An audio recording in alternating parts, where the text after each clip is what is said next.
आज की वीडियो हम कुछ एक रोचक कहानी कुलधरा उसके बारे में बात करने वाले हैं। तो कहानी बहुत अलग होने वाली है, लेकिन क्या हुआ था कुलधरा में ऐसा कुछ इसके ऊपर बहुत ज़्यादा इंटरेस्ट रहता है लोगों का कि क्या हुआ होगा कुलधरा के अंदर ऐसा कि जिसके बाद लोग उसके अंदर रह नहीं सके। ये समझ लीजिए एक रात के अंदर ही सारे लोग जितने भी थे उस कुलधरा के अंदर वो निकल गए।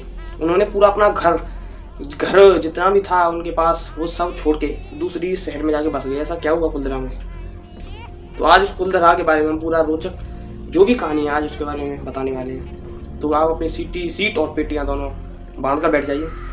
तो वीडियो को स्टार्ट करते हैं। जब भी हमारे अंदर दिमाग में कुलधरा के ऊपर बात आती है तो हमारे अंदर सबसे पहले राजस्थान का चित्रण आता है। कुछ हमारे अंदर ग्राफिक्स बन जाते हैं, जैसे कि राजस्थान है एकदम वीरान, राजस्थान रेती रेत है, उसके अंदर कोई नहीं रह। राजस्थान रेगिस्तान जैसा हमारे अंदर कुछ दिमाग में आता है। फिर जब हम सोचते हैं तो घेवर, उसका भी नाम कई बार हमारे दिमाग में आ जाता है कि घेवर राजस्थान का डिलीशियस। ऐसा ही नहीं है कि एक घेवर ही हो कुछ, लेकिन और भी कई सारी डिलीशियस चीज़ें हैं, बट ये घेवर का नाम भी हमारे अंदर आता है दिमाग में। तो जब हम राजस्थान के बारे में सोचते हैं देखते हैं कि वहाँ की जो एकदम मतलब रहने की जो स्थिति है वो अलग है। उनकी जो कपड़े हैं रहन सहन वाले वो अलग होते हैं सभी के अंदर।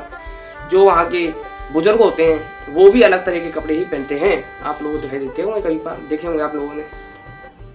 तो ये जो कुलधरा जगह है ये जैसलमेर से 20 किलोमीटर दूर है। 20 किलोमीटर दूर उस जगह पर ये बसा हुआ है कुलधरा। जब क्या हुआ कि एक बार होता क्या है, एक पंडित लोग थे, कई सारे 500,000 पंडित थे ब्राह्मण।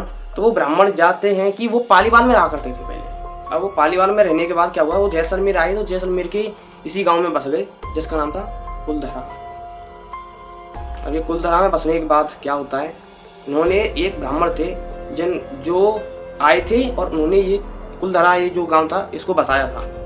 अब उन ब्राह्मण ने क्या किया था, उन लोगों ने एकदम बढ़िया तरह से रहन सहन का किया, अपने परिवार के साथ बढ़िया तरह से रहा करते थे। उनके बच्चे खेला करते थे, कोई प्रॉब्लम नहीं थी, आराम से सभी के सभी मजे से खेल रहे थे। बट उस गांव का जो प्रधान थे, मुखिया, लेकिन वो जो गांव था उसको एक कंट्रोल भी किया करते थे। ये जो उनका नाम था सलीम, वो भी ब्राह्मण थे, क्योंकि ये जो गांव था ये बसाया ही गया था ये ब्राह्मणों के द्वारा। तो ये ब्राह्मणों ने बसाया था, इसी वजह से इसके जो सबसे बड़े जो राजा हुआ करते थे इसके वो थे सलीम। अब ये राजा जो सलीम थे ये बड़ी दुष्टकारी थे। एक बार की बात क्या होता है, ये सलीम साहब जो राजा थे ये घूमने आते हैं गांव में। जब गांव में घूमने आते हैं तो ये इधर उधर से टैक्स लेने लग गए। टैक्स जो भी लगाया हुआ था इन्हें कर, उस कर को लेने के लिए टैक्स को सभी के पास जा जाके घर जा जाके ले लिया, उन्होंने टैक्स लिया। लेकिन इनके बारे में जो सलीम थे इनके बारे में बताई जाते ये लड़कियों के साथ बदसलूकी किया करते थे, बहुत गलत काम किया करते थे। इस वजह से इनको लोग खुश नहीं हुआ करते थे इनसे। तो एक बार क्या होता है, इसी तरह ही जैसे रोज टैक्स लिया करते थे, इधर से कभी उधर से टैक्स लिया करते थे, तो ये और भी दिन टैक्स ले रहे थे। इनकी नज़र जो थी वो प्रधान के पास गई, उनकी लड़की को देखा तो इनकी नज़र इतनी घिनौनी थी कि इनने उन लड़की को देखते ही उस पर इतनी गलत नज़र डाली। और उसी टाइम लोग नहीं सोच सकते थे, वो उस प्रधान के घर से बाहर निकले तेजी से और कहने लगे इस लड़की से मैं शादी करूंगा, और जो भी ब्राह्मण हो और मेरे बीच में आया उसको इतना ज्यादा कर देना होगा, डबल टैक्स लगा दिया जाएगा उसके ऊपर, अगर उसने कभी भी सोचा ये बात करने की। तो ऐसा सोच लिया सलीम ने, और वो ये बात कहकर महल के पास चल दिए, क्योंकि उनको अपना जो भी व्यवस्था करनी थी शादी करने के लिए वो करने के लिए चले गए, लग गए अपने काम पर। लेकिन होता ये थोड़ी है। अब वो गांव वाले बड़े परेशान हो गए, सभी के सभी एक साथ आए, उन्होंने सभी ने बात किया, सोचा कि नहीं ऐसा नहीं करना चाहिए, ये तो सलीम साहब बहुत गलत कर रहे हैं, सलीम ये सही नहीं कर रहे हैं। कई लोगों ने इस बात को कहा, बट आप समझ सकते हैं जो लड़की थी वो प्रधान की थी, तो प्रधान जी अपने बारे में या लड़की के बारे में नहीं सोच सकते थे, वो और भी लोगों के बारे में सोचा उन्होंने कि भाई अगर मैं अपनी लड़की का विवाह नहीं कराता हूँ सलीम जो राजा है उनसे, तो ये समझ लीजिए कि इनकी भी जिंदगी खतरे में आ सकती है। उन्होंने सोचा ये बात, फिर कहा कि नहीं भाइयों अगर ऐसा ही होना है तो मैं लड़की के पीछे अगर आप लोगों की जिंदगी को क्यों खतरे में डालूँ, आप लोगों पर टैक्स क्यों लगाऊँ मैं। तो उन्होंने सोच लिया था, लेकिन गांव वाले इतना कह रहे थे कि नहीं हमारी भी लड़की आपकी लड़की के समान ही है साहब, प्रधान जी, अगर आप लोग ऐसा सोच रहे हैं कि ये लड़की हमारी नहीं है तो ऐसा गलत सोच रहे हैं आप। ये लड़की आपकी है और हमारी भी है। तो इसी वजह से प्रधान का जो गट थी, अंदर से दिल थोड़ा सहमा कि ये तो सही बात कह रहे हैं सभी लोग, लेकिन होना तो वही था। लड़की का विवाह सलीम से ही। तो वो लड़की थी जो कैसे भी कैसे कर करके जो राजा सलीम थे उनका एक मंत्री था, वो एक बात ये सुन लेता है कि ये बात हो रही है।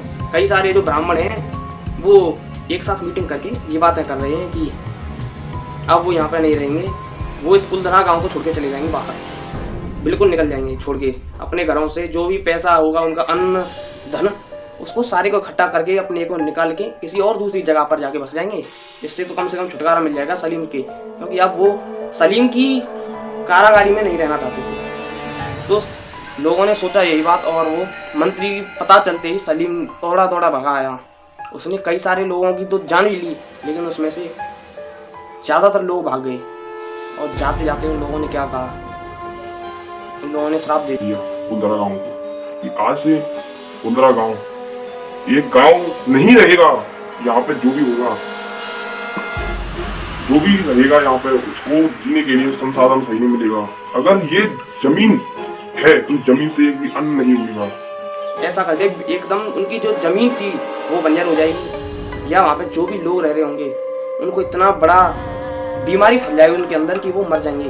इस गांव में कोई नहीं रह सकता। ये बात श्राप दिया था ब्राह्मणों ने। अब इसी बात को सोचने के बाद लोगों ने, कई लोग एक आध तो भाग गए, लेकिन कई लोगों ने फिर भी एक आध, जो समझ लीजिए कि 500 लोगों में से 10 से 20 लोग बचे थे और उनमें से 10-15 और भाग गए, 2-4 बच्चे उनमें से। अब वो 2-4 वैसे ही मर गए, ब्राह्मणों का श्राप दिया हुआ था। तो ये कहानी कोई बताई जाती है लोगों के द्वारा, राजस्थान में जो रहते हैं मेवाड़ के पास या कहीं पे भी, वो बताते हैं इस कहानी को, क्योंकि इसमें दिलचस्प लोगों का ज़्यादा रहता है। ये जो कहानी है ये भी जो है उनके द्वारा बताई गई है। बट आप लोगों को ये कहानी कैसी लगी आप लोग बताइएगा। तब तक के लिए हम मिलते हैं किसी नेक्स्ट वीडियो में नई टॉपिक के साथ और नई कहानी के साथ। तो आज ही हमारी वीडियो का पहला चैप्टर था। अगर आप लोगों को अच्छा लगा तो वीडियो को लाइक करिएगा, चैनल को सब्सक्राइब कर दीजिएगा फॉर मोर वीडियोस। तब तक के लिए मिलते हैं नेक्स्ट वीडियो में किसी नए टॉपिक के साथ। तब तक के लिए बाय बाय।